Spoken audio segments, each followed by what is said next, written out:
Entonces, fíjense en Mateo, capítulo 13, versículo 53. Y vamos a ver si el micrófono ese no te ayuda, porque estaba ahí como...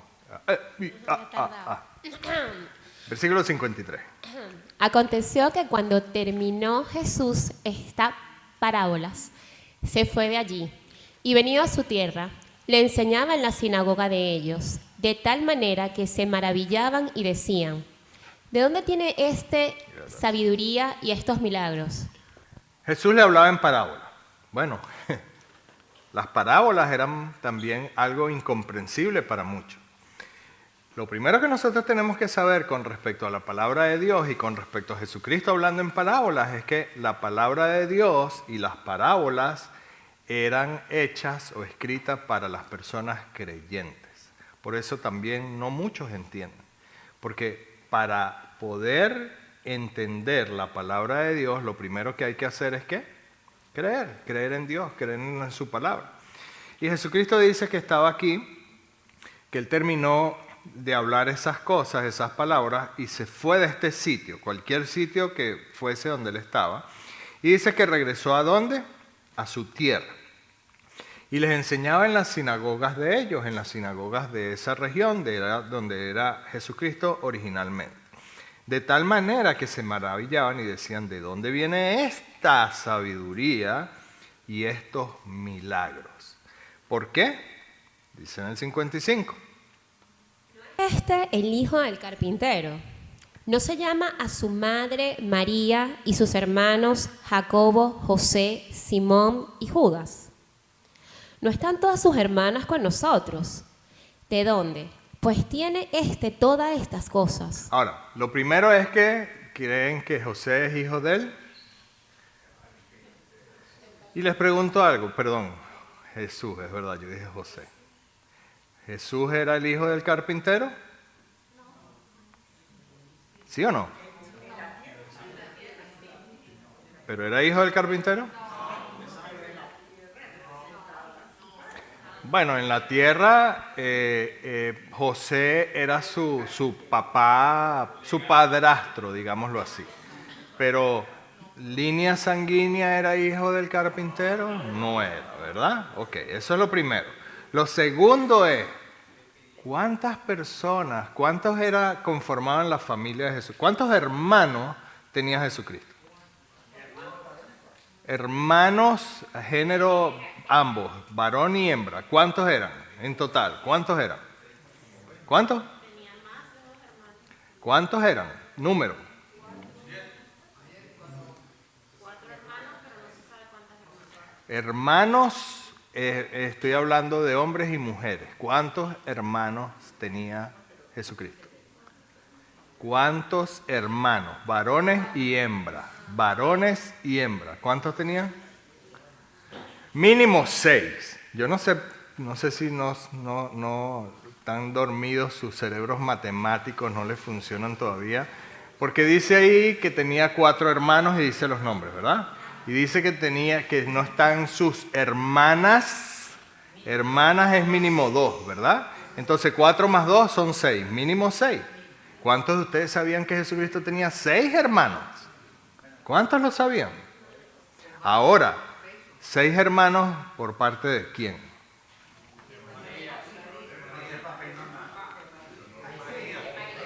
Seis hermanos por parte de su mamá. Ahora, ¿por parte de su papá también? No lo sé. No lo sé. ¿Y saben por qué no lo sé? Porque de José no se habla más bíblicamente después de qué edad de Jesucristo. De los 12. Después de los 12. Los 12 se acuerdan que fue cuando Jesucristo estaba en el templo de Jerusalén y ellos se regresaron, pasaron 3 días y dice que su papá y su mamá lo buscaban en la multitud, refiriéndose a José y María. Y después de José no se habla más de ese evento.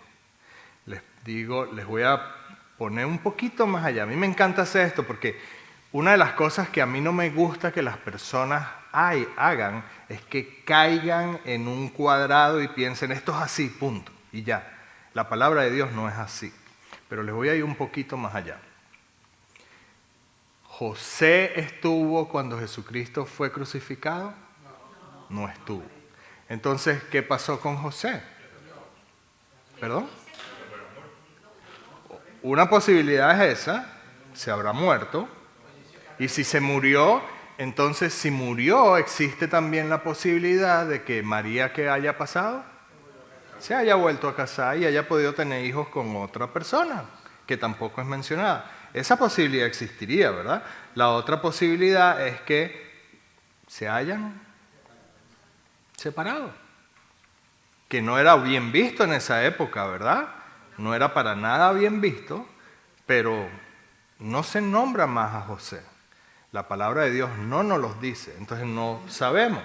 Al no saber, tampoco no es muy bueno las especulaciones. No quiero que caigan en especulación. Eso es lo que yo quiero que ustedes hagan, que piensen la palabra, que mediten la palabra, que escudriñen la palabra. No que alguien me diga a mí, no, María no tuvo más hijos, o María no se volvió a casar, o María solamente tuvo a José, o María era virgen cuando Jesucristo nació. Sí. No. María era virgen cuando concibió, cuando concibió a Jesucristo. Salvo cesárea. Pero le voy a dar un dato adicional que la mayoría de las personas no conoce. El matrimonio se tenía que consumar y se consumó antes de que María diera luz. José no iba a esperar 9 meses para consumar el matrimonio. Y ellos se casaron. ¿Entienden? O sea, ¿por qué les digo esto? Porque la mayoría de nosotros estamos acostumbrados a ver la palabra de Dios. No, esto es así, punto. No, María fue virgen cuando concibió, sí. Pero cuando Jesucristo nació, ya no era virgen. ¿Entienden? El matrimonio se tenía que consumar. El matrimonio se hizo una boda. Ellos se casaron, ellos estuvieron juntos. Ellos estuvieron 9 meses antes de que Jesucristo naciera. Y el matrimonio se consumó. No así antes de que Jesucristo fuera, ¿qué?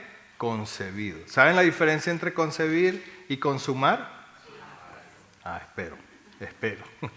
No quiero entrar en tanto detalle tampoco aquí.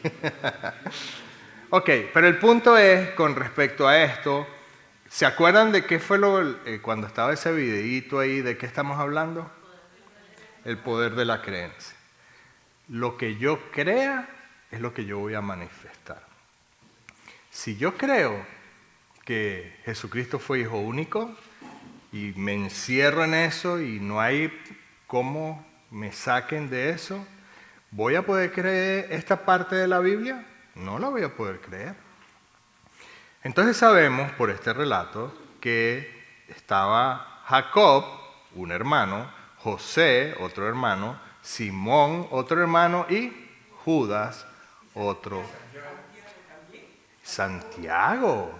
¿Qué pasó con Santiago? Jacob es Santiago. Oh.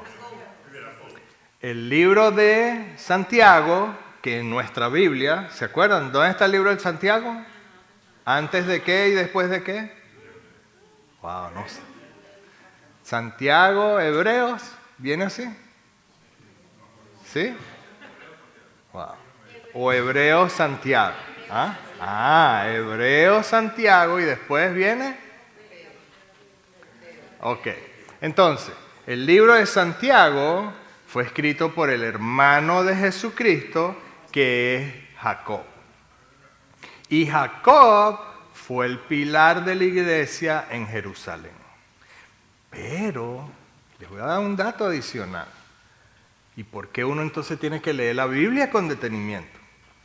¿Saben que Jacob aquí no estaba muy de acuerdo con Jesucristo? ¡Wow! Él no creía. ¿Cómo yo sé eso? Miren lo que dice. ¿Qué dice en el 57? Y se escandalizaban de él. Pero Jesús les dijo, no hay profeta sin honra, sino en su propia tierra y en su casa. Se escandalizaban de él. ¿Quiénes se escandalizaban de él? Las personas que estaban ahí, los que estaban en la sinagoga, se escandalizaban de él. ¿Por qué? Y fíjense, esa pregunta es una pregunta irónica. ¿Saben por qué es una pregunta irónica? Y es burlona también. Y se la están haciendo a Jesucristo en su cara. Porque Jesucristo había sido presentado como un niño, ¿cómo es que se llama un niño cuando no es hijo de su padre? Bastardo, esa es la palabra. Jesucristo había sido presentado como un hijo bastardo. Estas personas sabían que Jesucristo no era hijo de José. Y ahora están diciendo, ¿no es este el hijo del carpintero? Como, nosotros sabemos qué pasó ahí. ¿Entienden? Eso es la pregunta. Es una pregunta burlona. Nosotros sabemos que tú no eres hijo de José. Así de sencillo. Claro, que ellos tampoco sabían que era hijo de Dios. Ellos están creyendo que era un hijo del pecado, un hijo consumado en pecado, en otras palabras. Que María se había acostado con otra persona que no era José.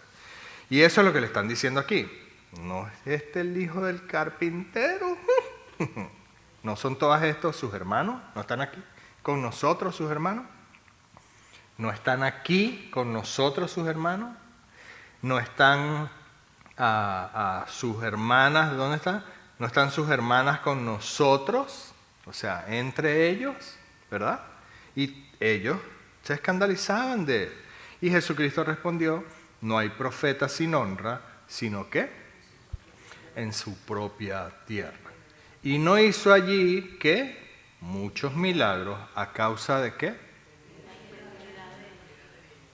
Miren, Jesucristo ya era conocido aquí, y lo acabamos de leer, en uno de los versículos lo dice, en el primero mismo lo dice, ¿de dónde tiene esta sabiduría y estos milagros? Ya la fama de Jesucristo de hacer milagros, ya todo el mundo lo conocía. Y el mismo Jesucristo no pudo hacer allí, ¿qué? ¿Por qué? O sea, Jesucristo era el Hijo de Dios. Y si la persona no creía, ¿Jesucristo podía hacer milagros? Entonces, ¿de qué dependen los milagros? Y si no tenemos creencia, ¿Jesucristo puede venir a hacerlo? ¿Dios lo puede hacer? ¿Dios me puede sanar a mí si no creo? ¿Dios me puede revelar a mí algo si no creo? ¿Dios me puede indicar el camino si no creo? ¿Dios me puede decir o iluminar en una decisión si no creo? No puedo. Entonces lo primero que tengo que tener, creencia. Creencia. Sin creencia no hay nada.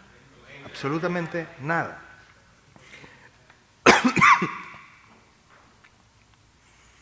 Vamos a leer este pasaje en Marcos capítulo 6. ¿Qué dice? Versículo 1.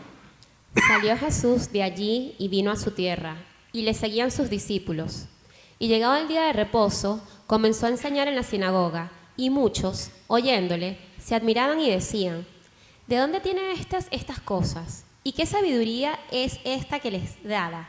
Y estos milagros que porque sus manos son hechos. Ahora, esta sabiduría que ¿qué dice ahí? Que le es dada. Entonces hay dos tipos de sabiduría. La sabiduría, la inteligencia artificial y... no, la palabra de Dios describe dos sabidurías. La sabiduría de Dios, que fue la que le habían dado a Jesucristo, y describe otra sabiduría. ¿Cuál es esa otra sabiduría? Ajá, la diabólica. ¿Dónde lo dice? ¿En qué parte de la palabra? Escrito está en la palabra. Es verdad, hay un versículo que me lo menciona. Dice, esta sabiduría que es animal, en una de las traducciones debería decir carnal y diabólica. Hay dos sabidurías mencionadas en la palabra de Dios. Busquen el versículo. El punto es que Jesucristo tenía esta sabiduría que le había sido dada por Dios. Ellos veían la sabiduría, sabían la sabiduría, habían visto y escuchado de los milagros de Jesucristo, pero aún así, ¿qué? No creían. Entonces, ¿es suficiente con conocer la palabra de Dios? ¿Es suficiente con, ay, sí, mira, yo conozco el versículo, yo conozco las escrituras, yo conozco de Dios, yo voy a la iglesia todos los domingos, pero ¿por qué Dios no me hace a mí nada? ¿Por qué no me sana? ¿Por qué no me cura? ¿Por qué no me ayuda? ¿Por qué no me revela? ¿Por qué? Porque no hay creencia. Versículo 3. ¿No es este el carpintero, hijo de María, hermano de Jacob, de José, de Judas y de Simón. ¿No están también aquí con nosotros sus hermanas? Y se escandalizaban de él. Se escandalizaban de él. Él era el Hijo de Dios, pero se escandalizaban de él. Mas Jesús les decía, no hay profeta sin honra, sino en su propia tierra. ¿Y entre qué? Oh, ahí hay un dato adicional. Porque ahora nos está diciendo que su pariente. ¿Se acuerdan de otro pasaje donde Jesucristo está enseñando y llega María con sus hermanos y le dicen, te estamos buscando para llevarte, vámonos? O sea, ya lo estaban como tildando de que tenía una tuerca floja. Y Jesucristo dijo, mis parientes están aquí, son ustedes mismos, aquí está mi mamá, mis hermanos, porque está hablando de eso. Bueno, pero aquí dice que sus parientes, ¿verdad? Mas Jesús decía, no hay profeta sin honra, sino en su propia tierra y entre sus parientes. ¿Y qué? Y en su casa. O sea que Jesucristo tenía ciertas cuestiones con su familia también, intrafamiliares. Y no es fácil, déjenme decirles, no es fácil. O sea, no es fácil para nada lo que hizo Jesucristo, ¿verdad? Y aún así, el tener la determinación de querer cumplir la voluntad de Dios a cabalidad, le ha debido a él acarrear muchísimos problemas en su casa, en su familia, con su mamá, con su parentela, con sus sacerdotes, digámoslo así, o los encargados, no me acuerdo cómo se le dice a los de la sinagoga, a los rabinos, con sus rabinos. Ha debido tener muchísimos problemas, muchísimos. ¿Y qué hizo él? Desistió, cedió. No, él simplemente continuó haciendo la voluntad de Dios. Versículo 5, y no pudo hacer allí ningún milagro, salvo que sanó a unos pocos enfermos, poniendo sobre ellos sus manos. Eso es un punto interesante ahí también, porque se acuerdan cuando hubo un centurión que mandó a un siervo a buscar a Jesucristo. No, Cornelio no conoció a Jesucristo, entre comillas, en el sentido que Cornelio fue Pedro el que fue a hablar con él. Pero el punto es que este centurión se le acerca a Jesucristo, mentira, ese fue el centurión directamente a Jesucristo y le dijo, tengo un siervo enfermo, y yo sé que tú lo puedes sanar. Y Jesucristo le dijo, yo te acompaño, yo voy contigo. No, ni te molestes en ir. Di la palabra que tú, yo sé que tú dices la palabra y él se sana. Esa era la creencia de esa persona, ¿verdad? El punto es que aquí Jesucristo incluso, dígame. El siervo no era creyente. Correcto. Es que el mismo Jesucristo mismo le dijo, tu siervo se sanó por tu creencia, por la creencia de él.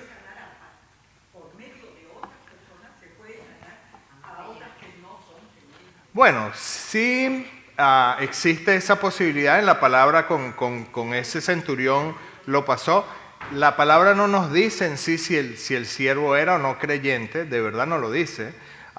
Pudiéramos asumir eso, pero no aseverar, ¿entiende? Porque incluso pudiera darse el hecho de que el siervo sí fuese creyente, como muchos otros siervos. ¿Se acuerdan el siervo del general en el Antiguo Testamento que era leproso? Y el siervo sí era creyente y el siervo fue el que le habló y le dijo, el hombre de Dios en mi tierra te puede sanar. O sea, del siervo no se habla mucho en este caso, pero pudiera ser una persona creyente. El punto es que Jesucristo sí le dice al centurión, por tu fe se ha sanado, ¿verdad? Ahora bien, lo que les quiero resaltar de eso en este pasaje es que incluso los pocos milagros que Jesús llegó a hacer allí, tuvo que ser presencia física y hasta los tuvo que tocar. O sea, para aumentar esa creencia, Jesucristo tuvo que ir un poco más allá. Porque normalmente Jesucristo no tenía que tocar a las personas, le rozaban el manto, medio esto pasaban, o sea, Jesucristo decía y pasaba y todo lo demás por la creencia. El punto o lo que quiero que de verdad me entiendan es que muchas veces hace falta un poquito más para aumentar la creencia. Y Jesucristo en su tierra tuvo que hacer un poquito más para poder sanar a unas pocas personas. por falta de creencia. Fíjense en el versículo 6. Estaba asombrado de la incredulidad de ellos y recorría las aldeas del alrededor enseñando. Después llamó a las 12 y comenzó a enviarlos de 2 en 2 y les dio autoridad sobre los espíritus inmundos. Y les mandó que no llevasen nada para el camino, sino solamente bordón, ni alforja, ni pan, ni dinero en el cinto, sino que calzasen sandalias y no vistiesen 2 túnicas. Y les dijo, donde quiera que entréis en una casa, posad en ella hasta que salgáis de aquel lugar. Y si en algún lugar os recibieran ni os oyeren, salid de allí y sacudid el polvo que está debajo de vuestros pies, para testimonio a ellos. De cierto os digo que en el día del juicio será más tolerable el castigo para los de Sodoma y Gomorra que para aquella ciudad. Entonces, básicamente en este versículo, y es tremenda la información, nos está diciendo que en un sitio donde no nos quieren que hagamos, me voy. Y que incluso hasta me sacuda el polvo de los pies, o ese mal sabor, digámoslo así. Pero más allá de eso dice que para una persona que no quiere nada con alguien creyente o alguien que quiere hablarles de Dios, de Jesucristo y de su palabra, que mejor fue lo que pasó con Sodoma y Gomorra que lo que va a pasar con ellos, ¿verdad? Versículo 12. Y saliendo, predicaban que los hombres se arrepintiesen. Y echaban fuera muchos demonios, y ungían con aceite a muchos enfermos y los sanaban. Ahora, ¿qué diferencia, no? Jesucristo a sus discípulos simplemente les dijo, les doy autoridad. ¿Y qué tuvieron ellos que hacer? Creerla. Esa fue la diferencia que marcó una cosa con la otra. Y miren el contexto de cómo viene el relato. En una parte, en el comienzo del relato, en su propia casa, su propia familia, sus propios rabinos, no le creían, no pudo hacer muchos milagros. Y ahí mismo, con un periodo de tiempo, lo que sea, les dijo a sus discípulos, yo les doy la autoridad. Vayan, saquen fuera demonios, sanen a las personas, hagan todo esto. Y ellos lo creyeron, Jesucristo ya no estaba con ellos. ¿Y qué hacían ellos? Grandes maravillas y milagros lo hacían por la única cosa que era el creer. Mateo capítulo 9, versículo 18, que dice: Mientras él le decía estas cosas, vino un hombre principal y se postró ante él, diciendo, mi hija acaba de morir, mas ven y pon tu mano sobre ella y vivirá. Entonces, el relato obviamente lo saltamos. Antes estábamos en Mateo capítulo 6 y ahora estamos en Mateo 9. Pero Jesucristo estaba hablando, estaba predicando esta serie de cosas y ahora está en este momento donde Él viene de estar predicando la palabra y se le acerca un principal. Y se postra ante Él diciéndole que su hija acaba de morir. Mas ven y pon tu mano sobre ella y ¿qué? ¡Wow! ¿Cuántos de nosotros, si su hijo acaba de morir, no se va a quedar ahí tratando de hacer algo? No va a llamar al 911, no va a CPR, lo que sea. Esta persona salió de allí y fue a buscar ¿a quién? A la única persona en la cual él creía que podía hacer algo. Y llegó y le dijo, sí, mi hija murió, pero yo sé que si tú vienes y le pones la mano encima, ella va a vivir. ¿Qué es eso? Creencia. Ahora, ¿qué creencia? ¿Quiénes de nosotros, y cuando digo nosotros me incluyo, quiénes de nosotros aquí presentes tienen ese tipo de creencia? Yo creo que ninguno, y me incluyo, yo creo que ninguno. Ninguno. Porque si a mi hija le pasa algo, yo voy a detenerme a pensar en Dios, sí. Pero hoy en día tenemos ahí a la punta de los dedos una cosa que se llama ¿qué? 911. Celular, 911, vengan para acá que yo no sé qué, apúrense, que tal, que esto y lo otro, la ambulancia se está tardando, se tardó 3 minutos. ¿Cuánto tiempo se tardaría este hombre en ir a buscar a Jesucristo y volverlo otra vez? ¿Se dan cuenta de la creencia? ¿Se dan cuenta de la diferencia en creencia?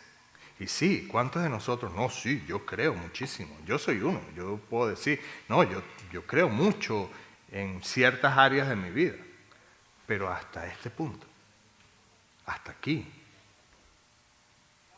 Entonces es muy fácil decir, yo creo en Dios, pero ¿hasta dónde estamos creyendo? ¿Hasta dónde estamos confiando? Porque esa era la creencia que ellos tenían. ¿Y saben dentro de todo por qué ellos tenían ese tipo de creencia? Porque no podían creer en otra cosa. No había ambulancia, no habían doctores, no había 911, no había medicina, no habían, ¿cómo es que se llama? Electroshock o como sea, no habían, que ahora hasta en los aeropuertos hay, en cualquier, aquí creo que hay.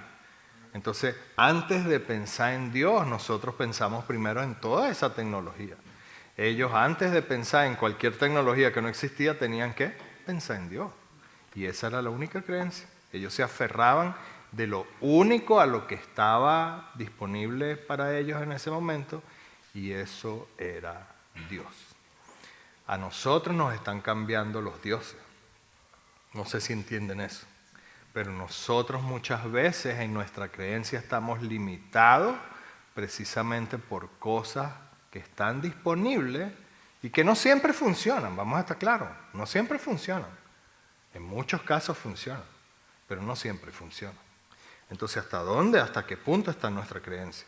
Versículo 19, y se levantó Jesús y le siguió con sus discípulos. Y he aquí, una mujer enferma de flujo de sangre desde hacía 12 años, se le acercó por detrás y le tocó el borde de su manto. Ustedes habían leído este relato en su contexto, el de Jesucristo y la mujer de flujo. En su contexto, ustedes sabían que Jesucristo lo que estaba era yendo a sanar a una niña que estaba muerta.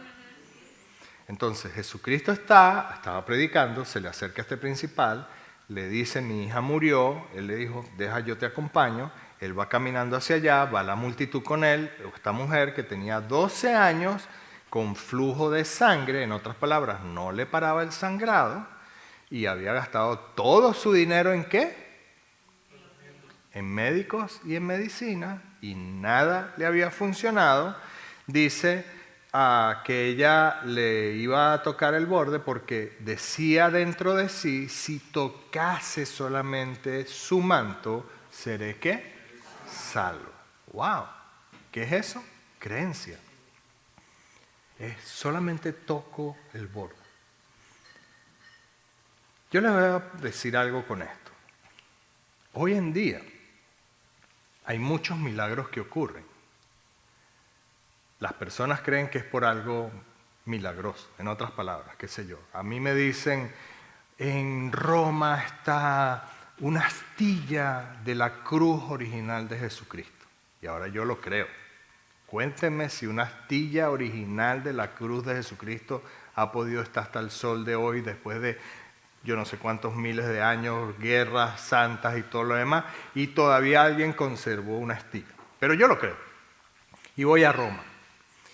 Y toco la astilla de la cruz porque creo que me voy a sanar. ¿Qué creen ustedes que va a pasar? Me voy a sanar, me voy a sanar. Por la creencia. Eso es lo que marca la diferencia. No es la astilla lo que me sanó. No es la estampita, no es la imagen, no es la cuestión, es la creencia. Eso es lo que marca la diferencia.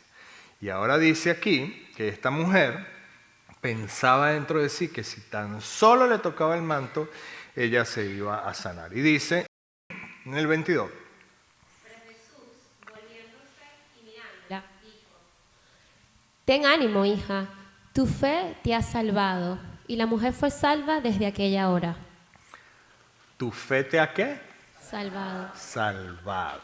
Y ahora, ¿esa palabra salvado es que va para el cielo? Ok, es sanado, o sea, te salvó de toda esta cosa que te estaba pasando, de todo esto. ¿Y qué la salvó? Jesucristo, el manto, la fe, la creencia. Es la creencia la que marcó una diferencia ahí. Ahora fíjense en este detalle con respecto al texto. Vamos a seguir, versículo 23. Al entrar Jesús en la casa del principal, viendo los que les tocaban flautas y la gente que hacía alboroto. No sé si ustedes saben esto, pero en el occidente, en esta cultura, cuando moría una persona, contrataban a personas que hoy en día a lo mejor también existen, no lo sé, pero hacían personas de esas que van a llorar a un sitio. No sé si hoy en día... ¿Cómo se llama? Planideras. ¿En Perú hay? Oh, wow. No sabía, wow. Bueno, miren, en Perú... Ok, bien, no lo sabía. Entonces son personas que les pagan y entran al sitio donde está el funeral o lo que sea y están ahí. ¡Oh! ¡Ay, tan bueno que era! ¡Ah! Bueno, si a mí me pasa eso van a tener que contratar muchísima gente, porque a mí nadie va a ir a llorarme.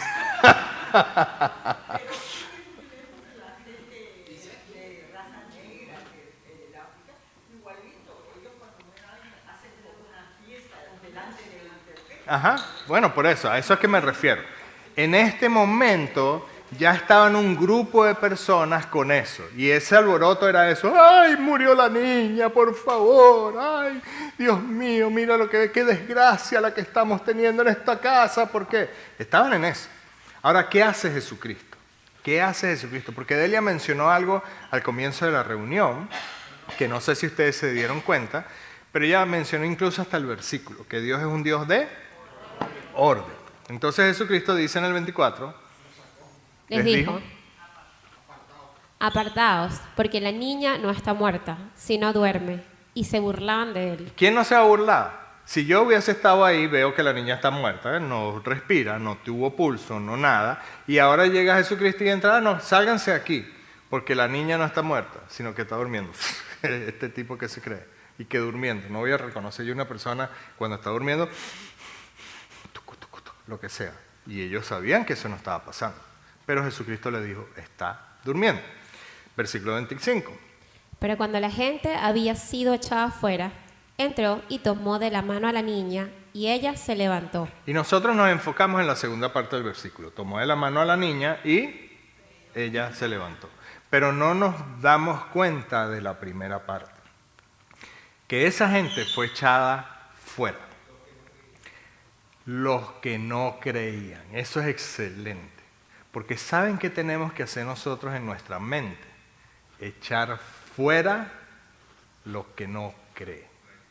Toda la incredulidad nosotros la debemos de echar fuera. Si nosotros permanecemos con la incredulidad dentro, tenemos las tinieblas dentro de nosotros. ¿Se acuerdan del pasaje que leímos del ojo? Que el ojo es la lámpara del cuerpo y que si yo dejo entrar esas tinieblas van a estar en mí. Bueno, yo debo echar todo eso fuera de mí. Fuera. No lo permito, porque si no, no va a haber creencia, no va a haber milagro, no va a pasar nada. Versículo 26. Y se difundió la fama por toda aquella tierra. Entonces, si yo no confío en Dios, si yo no me aferro a la creencia, si yo no saco de mi mente las cosas malas, las cosas oscuras, ¿van a ocurrir grandes cosas que Dios pueda hacer en mi vida? ¿Va a poder Dios actuar a través de mí? ¿Voy yo a poder ser un gran testigo como los apóstoles e ir de dos en dos y sanar personas, librar personas de la opresión del adversario? No va a pasar. ¿De qué depende todo eso? De la creencia. Y esa es la creencia a la cual nosotros nos tenemos que aferrar. Dios los bendiga. Gracias a todos.